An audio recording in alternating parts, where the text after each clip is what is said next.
My name is Karen Lewis, and I'm an assistant professor of philosophy at Barnard College, Columbia University. And today I want to talk to you about Gricean Pragmatics. Pragmatics is a study of how people use language in real conversations, and in books and emails and other sorts of media of language use. And pragmatics, on the one hand, is distinguished from semantics, on the other hand, which studies the literal meaning of the words or sentences that we use. But very often, we communicate more than the literal meanings of the words we use. And this is one of the main things that pragmatics studies. For example, if I tell you, I'm going to Montreal this week, my mother lives there, you're going to understand that I'm going to Montreal in order to visit my mother. But I didn't actually say that. I just stated two facts. One, I'm going to Montreal this week. And second, my mother lives in Montreal. But everybody's going to naturally understand that those facts are connected. That in fact, going to see my mother is my reason for going to Montreal. Here's another example. Suppose somebody asks me, are you coming to the party on Friday? And I say, I have to work. They're going to understand that I can't make it to the party because I have to work. But again, I didn't say that. It could be that I have to work earlier in the day. All I said was that I have to work on Friday. I didn't say anything about it conflicting with the party. But you're naturally going to understand my reply of, I have to work on Friday, as being a reason for me not coming to the party. In some cases, we can even use the very same words in different situations and communicate completely different things. For example, if a teacher writes on a report card for a first grade student, Bob has wonderful penmanship, it's going to communicate just that. Bob is doing very well at handwriting in class. That's something you want to master in the first grade. On the other hand, suppose a professor is writing a letter of recommendation for one of her philosophy students applying for a prestigious award in philosophy. And all she writes in the letter is, Bob has wonderful penmanship. Well, in addition to communicating something about Bob's penmanship, that's going to communicate that the professor doesn't think Bob is a very good philosopher or deserving of the award. Herbert Paul Grice, a philosopher who lived from 1913 to 1988, was the first to try to explain this phenomenon in his paper, Logic and Conversation. And much of what he said laid the foundation for the study of pragmatics today. Grice invented the term implicature. An implicature is whatever is meant, but not literally said. Things that are suggested, implied, or hinted at. One very important kind of implicature that he talked about is conversational implicature. Implicatures that come about due to general features of conversations. And remember here, again, when we're talking about conversations, we're often including things like books, letter writing, and so on. What Grice observed is that, in general, conversations are cooperative efforts. People aim to understand each other and be understood. They want to give and receive information. They want to influence each other and be influenced. People in conversation generally don't say just a bunch of disconnected remarks. And even in the most casual of conversations, there's generally some sort of goal or purpose to the conversation. We don't just idly say random things for no reason at all. Grice took all these observations and proposed that what we're doing is sort of tacitly following these rational rules of conversation.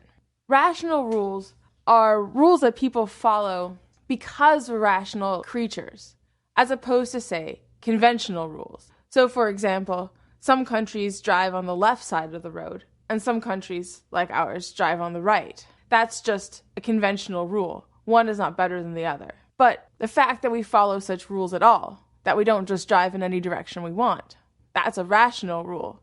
That's our way of cooperating with each other. That's how we get to where we're going all in one piece, as opposed to crashing into each other. Grice summarized these observations, this idea that conversations are cooperative activities among rational agents, with his central rule that he called the cooperative principle. The cooperative principle is, make your conversational contribution such as is required at the stage at which it occurs by the accepted purpose or direction of the talk exchange in which you are engaged. Grice further explained the cooperative principle by giving 4 rules or maxims that people generally follow in conversation. Recall that these rules or maxims are not supposed to be conventional rules that we happen to follow in conversations, but rules that govern rational cooperative activity in general. The first is the maxim of quantity. Make your contribution as informative as is required for the current purposes of the exchange, and do not make your contribution more informative than is required. For example, if we're talking about going to see a movie tonight and we're trying to decide what movie to see, and you ask me, okay, what's playing? Following the first part of the maxim of quantity, I should make my contribution as informative as is required. And this just seems perfectly rational. I'm going to read you, say, all the times of the movies at our local theater tonight, as opposed to just reading you the time of one movie that's playing. But I'm also going to follow the second maxim of quantity. Do not make your contribution more informative than is required. I'm not, for example, going to tell you the times of all the movies playing across the entire country. Even though in some sense that's an answer to your question of what movies are playing tonight, it's more informative than is required by the conversational purpose. In the same way, this is the sort of rule we follow in lots of cooperative activities. So for example, if we're fixing a car together and you need 4 screws to screw in the next piece, I'm not going to hand you 2 screws, which is not enough, or 6 screws, which is too many. The next maxim is the maxim of quality, which is simply, try to make your contribution one that is true. Do not say what you believe to be false, and do not say that for which you lack adequate evidence. So, back to the movie example, if we're talking about going to see a movie tonight and we're trying to decide what to see, and you ask me what's playing, I shouldn't tell you something that I know is not playing, something I know to be false. Or I shouldn't tell you a certain movie's playing at a certain time if I haven't looked it up yet, if I don't have adequate evidence. Again, this is a rule that we follow in regular cooperative activity outside of conversation.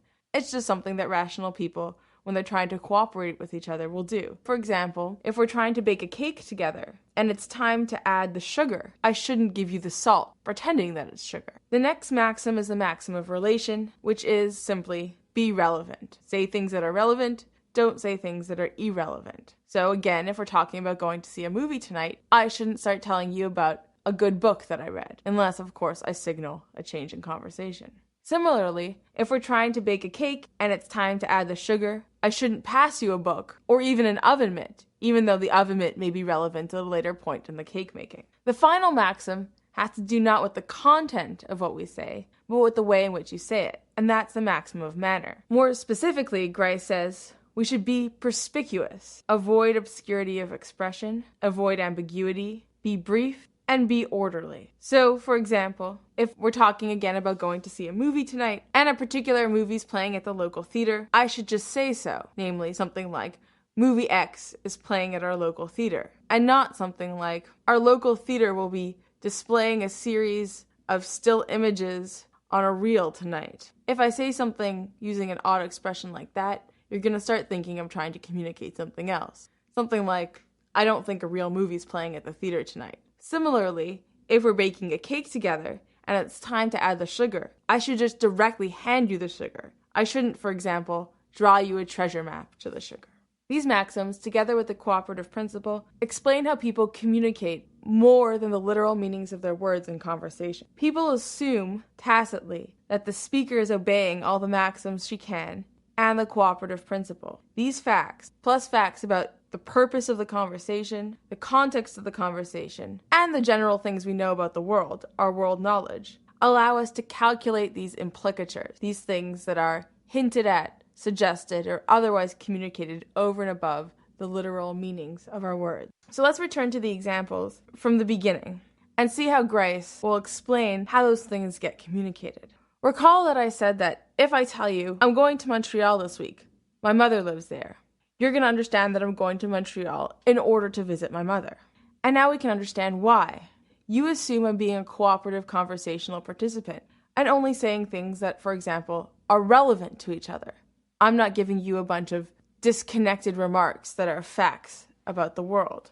Well, the only way that the fact that my mother lives in Montreal is relevant to my going to Montreal is that I'm going to Montreal to visit my mother. There's a similar explanation for the next example. So again, suppose somebody asks me, are you coming to the party on Friday? And I answer, I have to work. And you understand that I'm not going to the party because I have to work. Well, again, you're going to assume that I'm observing the cooperative principle and all the maxims. And again, I'd be infringing on the maxim, be relevant, if my statement, I have to work, wasn't somehow an answer to the question, are you going to the party on Friday?